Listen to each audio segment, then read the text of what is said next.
On Tuesday, the Hoover Alabama Police Department released new details regarding the circumstances surrounding the disappearance of Carlee Russell.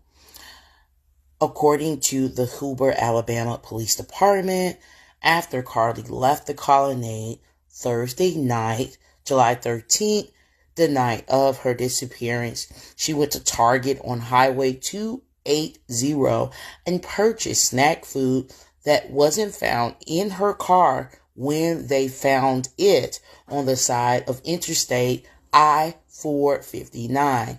Police also say they found no evidence of a toddler walking down the interstate. Pebbles, founder of Missing, Lost, and Trafficked, signing out.